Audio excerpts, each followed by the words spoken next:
If you give, you receive. What you give, you receive back. In fact, it's a rule of tenfold. 2 is to find 5 things to be grateful for every day. So how obsessions can really fuel success and get you to where you want to go. It's always more about, more than just your title that you might have at any particular time. Pinnacle is more of a movement about what. If you always stay true to yourself, you're never gonna regret the decision you make. So if we listen, we will be delivered to love. Persistent imagination centered around the wish already being fulfilled is the key to all successful operations. So. Well, thank everybody for coming tonight. Yeah, of course. Yeah. Thank everybody up there. Yeah, auditorium. Just in case they want to see the crowd of the. Yeah. So. I gotta take a picture. Funny, this is unbelievable. I was doing. Yeah, I can't believe Joe Poppy's up here talking right now. Yeah. That's so. Great. When I asked to do this, I was a little nervous, and I was like, "No, not really." But you know, what the hell? I'll give it a try. So I was thinking about what to talk about, and I struggled to think about anything at all. When somebody tells you you can literally talk about anything at all, nothing came to mind whatsoever. Nothing stuck out.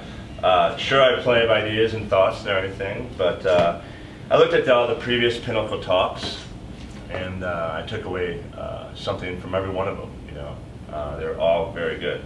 Talked to a couple of you about yours and how I related to it. Of course, I was hoping to follow one that wasn't so good, because you know everyone wants to follow not so good at. But of course, I followed Pete's, and thanks Pete for that. He had people laughing, crying, hugging, Levitating. The song like hit the top iTunes charts at the end. That was great.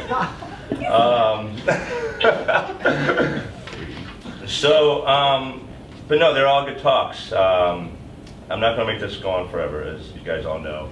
I don't make a short story short. But no, I thought about today, I want to do something inspiring, uplifting, that I want to give a motivational speech. I didn't know what to do, so I thought about, you know, the weaknesses, and I know some people don't like to talk about the word weaknesses, so we can say struggles or obstacles or whatever. But in my mind, you know, weaknesses are also strengths. And what I mean by that is you can turn a weakness into a strength. You know, take an adult who's illiterate, can't read or write, and they get taught how to read and write. They develop their skills, they master it, and one day they can become a great author. You know, so that was a weakness. And you know, there's things that are weaknesses that you try to build into strengths that are goals. You know, now you're creating goals. Now you're working hard, and you're developing your skills, and now you've reached your goal and you're satisfying your goals, and so on and so forth. So these are things that I'm sure you're going to understand. Some of the struggles I've had in my past, and these aren't, you know, daily struggles that everybody endures, but these are common struggles that I've learned about myself, that I've overcome and changed in my life and became a better person. So I'm sure you guys can relate to some of them, if not all of them, or maybe none of them. But the first one I'd like to talk about is I used to never give people the benefit of the doubt. I used to judge people right away. I would judge a person immediately on whether you were a kind person or you were an ass. And the minute I saw you or heard you, I would judge you. Now, I do believe I'm a very good judge of character. Okay, but character is not what I'm talking about here. And I'll give you an example. Some of you may know I ref soccer on the side, and I remember, and I had talked to Tan about this story already, but I was reffing outdoor, and this goalie blew up at me after I made a call, and, you know, terrible ref, you know, terrible, you suck, you know, I can't believe you, what's wrong with you? I usually just let it go through one ear, not the other. I don't care, I've been doing it for a long time. And then I made another call about 5 minutes later. He's like, God, where'd you come from? This is horrible, you suck. Finally, I said, you know what? Here's your yellow card. You know, made another call about 10 minutes later, and he goes, dude, please stop. Just give it up. Just go. We can do this game on ourselves. So finally, I said, you know what? You're done. See ya. Gave him a red. I said, I'm done with you. Bye bye. You know. Now I'm kind of saying, now I'm going back and forth with him. You know, he flips me off. I'm waving to him. I'm like, yay. You know, doing all that kind of stuff. You know, it felt good to me. You know, I was like, I'm getting back at him. And right away, I'm like, what a prick. You know, this guy's, you know, what an ass. And a guy came up to me on his team a little later and said, hey, I don't condone what he did at all, but I just want you to know he's having a pretty bad day. His dad and his brother got in a car accident 2 nights ago, and his dad passed away, and his brother's on life support. And right away, I thought to myself, God, I'm the ass, you know? And so, yeah, I know. So, Asshole. so basically, Never done anything that bad. it was pretty bad, and but I didn't give him the benefit of doubt. I didn't know his story. And I'm sure people have done it before. Imagine you're in traffic and someone's cutting you off or something. I mean, everybody's giving the finger on the highway on that guy. Who knows? Maybe he just got called that his wife went into labor, and he's trying to get to the hospital. One thing that really pisses me off is when I walk right behind someone, and they see I'm behind them, and they don't hold the door open for me. It just slams right in my face if I'm not paying attention. That really irritates me. Manners. But like I said, you don't know. Yeah. Just on a side note, so hold the door open for me, all right? But my point is, you don't know what people are going through every day. You don't know if it's one of the worst days of their life. You don't know if they're just having a terrible day. So I've changed everything. You know, I hold the door open for people now. I let people go in front of me in the lane. I always say thank you. I ask them, how are you doing today? Like I said, you don't know what's going on in someone's life. Be the bigger person. Whether, you know, you agree or disagree with them, you know, maybe you take the higher road, because you never know what kind of day they're having.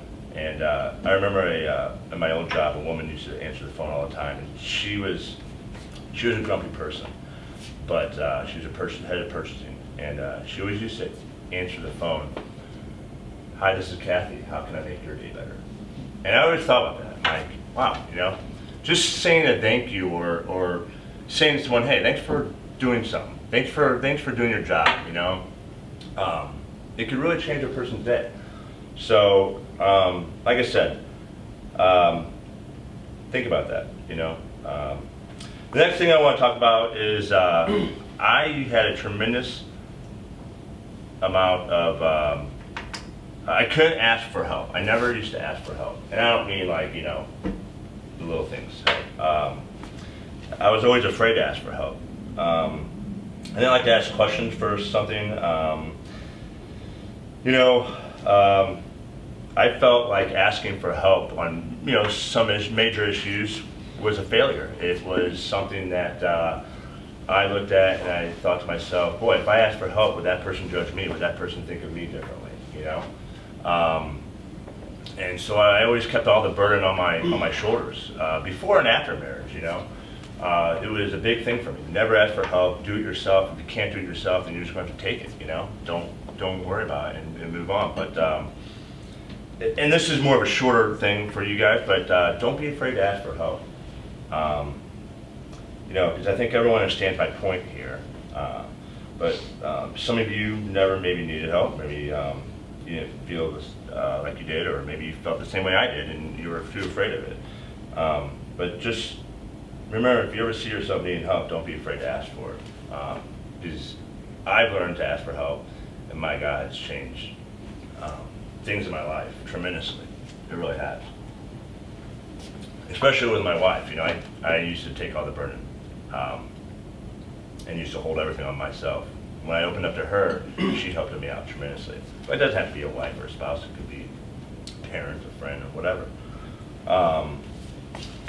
The one thing that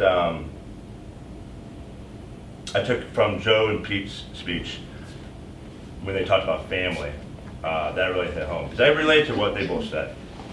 And even though I'm going to talk about family next, it's not going to be the same as theirs. It'll be a little different, but well, you'll get it. So the one thing I had trouble with was spending time with family and loved ones. And I give Pete credit. I thought a lot about what he said. And it sounds easy, right? Spend time with, I mean, don't you want to go home and spend time with your daughter or your friends and family and whatever? But I was in a tough sales industry. And, working 60 hours a week was nothing. 70 hours a week was nothing. And I knew being in this tough sales industry, prior to this job, in order to beat the competition, you had a lot of work. You had to work a lot of hours. So it wasn't going to be easy, especially when I was the only income in my family. There was a lot of struggle. Well, still in it, but it wasn't only about that. It was about a lot of other things. The drive sucked. I know some of you drive a long way, and it sucks. I wouldn't get home till 6, sometimes 6:30. When I got home, sometimes the kids were screaming because they had been going so crazy because they were so hungry because my wife was waiting for me to come home because I was so late. Or sometimes I would come home and open the door and everybody was getting up from the table, so I'd just eat alone, because I was so late. I was so tired mentally, but not physically. But after a while, the mentality, it does weigh on your body. So yeah, it was eventually weighing on my body. And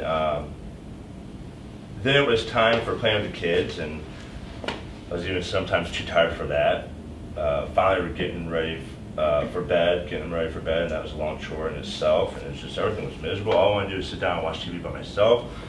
I could see that my wife wanted to have some adult interaction because she'd been with kids all day, and I've been talking to adults all day.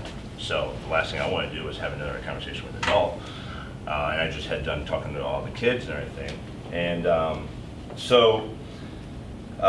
it's an interesting concept, but by the time, like I said, by the time the kids were down, my wife wanted to talk and I was too busy. Looking back on it, I really didn't give that to her at all. And, then it got worse. Then I worked so hard. Then I thought, well, hell, I deserve to reward myself. I want to go play soccer, or I want to go out with some of the parish guys, or ask me to go out and have a drink, happy hour after work. Hell, I worked all day, and I deserve it. But that's not what it was about. I didn't realize how much she had done. She went on an asher tree, and I don't know if some of you know what an asher tree is, but it's part of the parish, and there's men asher trees and there's women asher trees, and you basically go and they give you all kinds of activities. Yes, it is religious, but it's about finding yourself and your inner self and all that. She went to this asher tree, and I had the kid from Thursday to Sunday. I'm ashamed to say I shouldn't have this on camera, but I even had to call my parents for help a little bit because I was ready to shoot myself. Insane. I was like, what the hell? I mean, it's like a movie. You have one kid on your shoulder, you're carrying around, you got the other kid on your leg, you have the one kid crying, and it's like you don't know what they're crying. It's getting sweats just thinking about it. So I realized I put myself in her position just for a short time, but this woman does everything every single day. And it's like, how selfish am I? So, and it goes beyond that. It's like, I didn't even talk to my parents, for 2 months or something, And God, they raised me. I lived there till I was 28. We'll get to that later. And then, no, it's like everything was consumed. It's like I had to work, and then I was like, nope, it's all Joe Foppe time, reward myself. But no, I gotta say, I think some of you maybe want to know why I came here, or if not why, yes, I was friends with Bill and Chris in high school. I'm great friends with Bill's twin brother Joe, and they sort of saved me a little bit because. They took a lot of stress off my shoulders, and it kind of opened my eyes to things. And now I rush out of here to to get home, to give my kids and family a hug and kiss. I'm asking them questions now about their day. I'm drilling them with questions. I'm talking to them now, you know, instead of the other way around. I'm asking my wife, how's her day going? What can I do? And then when my wife sits down, I'm up trying to clean the house, trying to, you know, get all the kids ready for bed as quick as possible so she can relax a little bit, just to take the load off of her. You know, so I know there might be family issues or drama or whatever, but the bottom line is, you know, learn to spend more time with family, because it does go really quick. And you don't have to have a husband or wife or spouse or partner or kids to understand what I'm talking about. It could be a mom or a dad, or maybe you talk to one mom, or you talk to one, you know, parent more than the other, or it could be a friend that was there for you many, many years ago that you just haven't talked to because your life's so busy. Maybe call them up and just say, hey, I've been thinking about you lately, you know? But yeah, spending time with family and loved ones is crucial, because, and good friends and good company, because bottom line is they're the ones that are there for you. You know, they're the ones that help you out in the time of need. So just to kind of go over things, you know, try not to, you know, not saying everybody does, but I'm sure everybody's been there before, judge people, you know, because you don't know what kind of day they're having. Take the higher road. You know, don't ever be afraid to ask for help. You know, whether it's, like I said, family, friends, whoever, you know, because asking for help can take the world off your shoulders. And last thing, but spend time with family and friends and loved ones, because they're the ones who got you here, you know, bottom line, whether you think so or not. That's why I have on the 3 topics, but I did want to talk about the last thing, which is totally off script, which is why I turned the pictures over.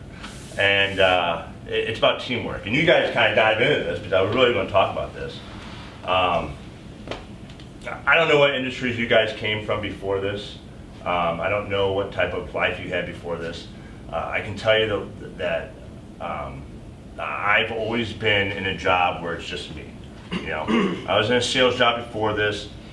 The manufacturing wasn't going to help me. My branch manager wasn't going to help me. I was telling Courtney this yesterday, actually, that I used to sell electrical components to industrial engineers, and I had missed a product shipment that came from a manufacturer to go to this company, and what happened was that the entire assembly line went down. I was responsible for about 162 people not getting paid for a whole entire week, part-time and everything. And there's a lot of stress on me.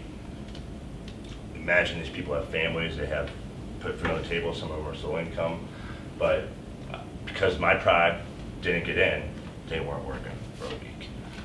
They were sent home. Manufacturer wasn't going to help me because they're selling millions and billions of dollars elsewhere. You know, they're not going to worry about little fish like me. Branch manager, territory manager, both in my office, they had their own problems to deal with.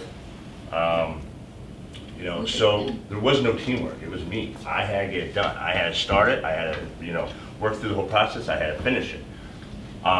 What I see and look around today is amazing. This is an incredible team. I know some people might feel alone. I know some people might feel like they have a lot of pressure on their shoulders, or, you know, they have a ton of work, which I'm sure they do. But I look around and this is an incredible team. The reason I came over here wasn't because I was working 60 hours or 70 hours, or I had these problems here I wanted to fix. I was eventually changing these problems on my own. These guys helped finish it for me. But what I'm trying to say is that these guys have a dream. And the dream that they gave me, and they've given you guys, they shared with you guys. And, you know, I sat down with Joe and Bill and Chris at lunch one day before I made the decision. And what they talked about, I could see it was so easy. The writing on the wall is there. And I truly believe that this team, not only is it an amazing team, but the goals are they're reachable beyond imagine. I mean, it's amazing what this team can do. It really is. I've seen many teams before. I've seen people fail. I've seen people succeed, and I've seen people, you know, succeed and fail with no one having their back. And I talk to each one of you every day, and I know that you guys got my back, and I know I got your back. So, thank you. Very good.